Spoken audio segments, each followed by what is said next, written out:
So how many of you have a clearly defined most important thing in your life? Kind of a heavy question to be with, right? A few hands went up. There was a rural Irish convent of nuns, and they spent a lot of time growing their own food. They had their own cows, and really contemplating what is the most important thing in life. Well, the day came when the Mother Superior grew ill, and her heart was failing, and she refused to go to a doctor, so they brought a doctor to her. When the doctor saw her, he said, it's really just a matter of time. Her heart is failing, and there's not a lot we can do. And so what he prescribed was rather unorthodox. It was that she have a little Irish whiskey every day. Well, the sisters who were listening knew that the Mother Superior would absolutely not do that. So what they chose to do, they knew she loved milk. So every day when they brought her a glass of warm milk, fresh from one of their cows, they would pour a little bit of Irish whiskey in it. And she drank it every day, a little more and a little more, but she still grew weaker and weaker until the final hours of her life, and they knew that she was going to pass, and so the closest ones were around her. And they said, Sister, before you leave, would you please share with us, what is the most important thing in life? What words of wisdom do you have? And the story says she sat up in bed and she said, whatever you do, don't sell that cow.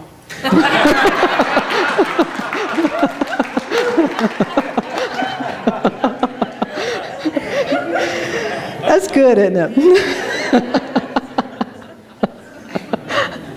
What we consider to be of most importance absolutely changes at one level. You know, depending on our age, where we are in life, the moment and time, the circumstances at hand, the most important thing may have been this morning, get to church on time. The most important thing may be to find that right and perfect spouse or partner, to have a job that gives you the freedom to do what you want to do. The most important thing may be to stop a habit that you have identified is really holding you back. The most important thing may be to cultivate a new habit. And while all of those are important things, that's not what I'm talking about today. What we're talking about today, I want to take you into a concept that if you really grasp this and let it get a hold of you and begin to work with it, it truly can change your life. And I'm going to give you some examples of people that this truly has helped change their life. Because what we're talking about today, when I say what is the most important thing, the MIT, most important thing, I'm talking about what do you believe is the most important thing in all of life? What do you believe about life? And what do you believe is the most important thing that your life can be about? Now that's a big question. And yet, if you really think about it, is there anything else more worthy of our time? Is there anywhere else that we need to be spending ourselves rather than getting clear on what do I really believe is the most important thing for my life? Because if we're not doing that, we're living by default. You know what the default setting is on the VCR or the computer? It's the light that's just flashing. It's the one that is just there. I love this definition of default. It is a particular setting or value that is assigned automatically and remains in effect unless canceled or you override it. Well, if you had to guess, what is the default setting for life? Survival. That's right. It's really survival. Most people live day to day, trying to get through today, trying not to die, trying to come to the end of our life and have gotten through it. And whether we like to admit it or not, I do believe that that is the default setting, if you will. That the most important thing for most people in our society is to just get through the day. It's to survive. Can anybody agree? Can anybody identify that a lot of days you come to the end of the day and you say, Calgon, take me away. Those great bath oils. Because we've been in survival mode. Recently in our area, we experienced firsthand from a young person of what it looks like when an individual takes the time to start asking and being in relationship with that question, what is my most important thing? Because you see, what is most important for you is not most important for you. And I'm not here to say that there is one single most important thing. I don't think there is. I don't think we could all articulate the exact same thing or claim the most important thing for all of our lives. But as we progress through this, I think you will come to see that they all stem from the same idea. And when we're all willing to claim and live our most important thing, we automatically shift from living by default to a deliberate way of living. And the forces of the universe, when you make a decision, there's power that goes with that decision, yes? How many of you have made a decision? You've heard me say I can see energy. I work with energy. And so all the time I can see in people's lives just all these energy leaks. And they're not really going anywhere because it's as if you're standing in a windy room with hundreds of doors open. And you don't know where you're going.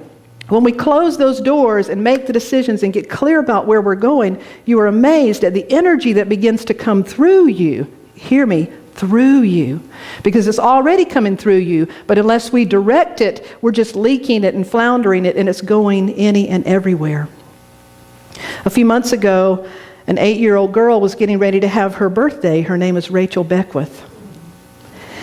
And as she was turning 9 years old, this little 8-year-old child began to ask the question, what do I want my birthday to be about? And so she worked with her mother and asked her mother to help her create a web page because for her birthday, she set a goal. I want to raise $300 and I'd like to give it to this African village so they can have clean water. So Rachel turned 9 years old, and by her 9th birthday, she had raised $220. She was almost there, and she was so excited because she knew more could come in. And she felt good about that she had set what is the most important thing she could do with her life.